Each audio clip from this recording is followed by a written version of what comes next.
బయట చూసారు కదా! వర్షం మామూలుగా పడట్లేదు. ఇలాంటప్పుడు మనకి ప్రశాంతంగా, మన పొట్టకి కూడా ప్రశాంతంగా ఉండే ఫుడ్ ఏముంటాయి చెప్పండి? అందుకని నేను రసం చేస్తున్నాను. యాక్చువల్‌గా మేమైతే చారు అంటామనమాట. ఏరియా బట్టి ఒక్కొక్క సైడ్ ఒక్కొక్క పేరు కదా! సో, మేమైతే చారు అంటాం. దీంట్లో కొంచెం చింతపండు, ఒక టమాటో ఏసి, వాటర్‌లో కొంచెం పసుపు, కరివేపాకు, మిరియాలేసి మంచిగా స్మాష్ చేసేసి, వాటర్ పోసేసి పొయ్యి మీద పెట్టేసేయాలి. అది మరగాలనమాట. మరిగేటప్పుడు చిన్నగా బెల్లం ముక్కేసుకోవాలి. నెక్స్ట్ ఇలా ఒక తాలింపుకి పెట్టేసుకొని, ఇక్కడ నేను చూపిస్తున్న ఇంగ్రీడియంట్స్ అన్నీ వేసేసుకొని, తాలింపు వేగాలనమాట.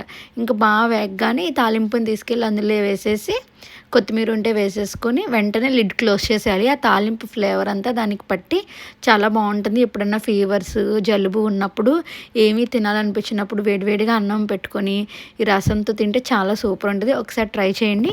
అలానే మన ఛానల్‌లో ఇంకా వీడియోస్ ఉన్నాయి. చూసి సబ్స్క్రైబ్ చేసుకోండి.